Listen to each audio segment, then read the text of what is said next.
As I mentioned before, the focus of this course will be on building your argument analysis skills. Throughout, you'll be taking problem sets that will teach you how to apply your growing skills to real LSAT questions. The content is organized into 9 modules, each of which contains a certain number of lessons. These will include video lessons, cheat sheet documents, drills, and problem sets made of actual past LSAT questions. Here's a preview of each module. You can find the PDF course outline in the following lesson. Module 0, Introductions. This is the introductory module that you're finishing now. Module 1, Arguments. This module lays the foundation for the rest of this course by teaching you everything you need to know about arguments, what they are, how to identify them, and how to break them down. Module 2, Bad Arguments and Assumptions. According to our calculations, over 60% of logical reasoning questions are about bad arguments.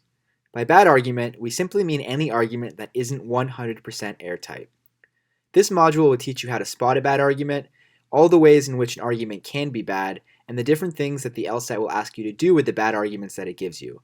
We'll cover the evaluate, flaw, weakening, and strengthening question types. Module 3, Good Arguments and Formal Logic.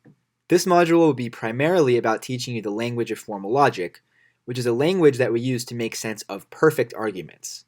You'll also learn the must be true, must be false, and parallel method of reasoning question types. Module 4, Common Flaws. This module lays out all the ways that LSAT arguments can be bad, introducing you to the dozen or so common flaws. In this module, we'll return to flaw questions for a discussion on how to apply common flaws to this question type, and introduce you to the parallel flaw question type.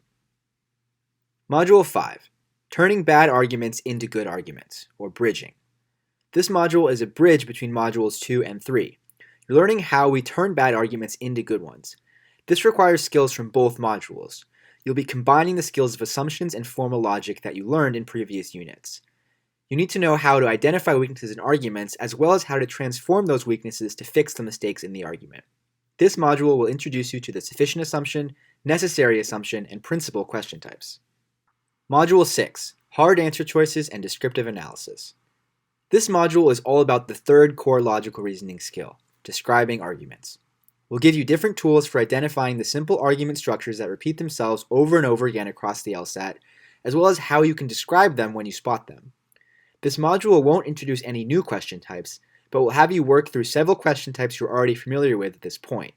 You'll go back to flaw, parallel flaw, method of reasoning, and argument part questions with a focus on understanding harder answer choices with descriptive analysis. Module 7, Miscellaneous Question Types. This module is the island for misfit question types.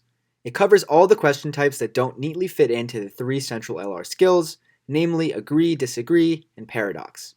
Don't worry though, they don't rely on anything new. They just use the same core skills in unique ways. Module 8, Question Type Review. This module ties together everything you learned in the previous 7 modules. Where the other modules are focused on building fundamental skills, this module recaps how those fundamentals apply to every question type and shows you how to mentally group the question types together in a way that will stick. And that's it. Once you finish these 8 modules, you'll know everything you'll ever need to know about the logical reasoning section, and then some. In the next 2 videos, I'll go over some best practices for structuring your prep and talk about how to use this course for best results.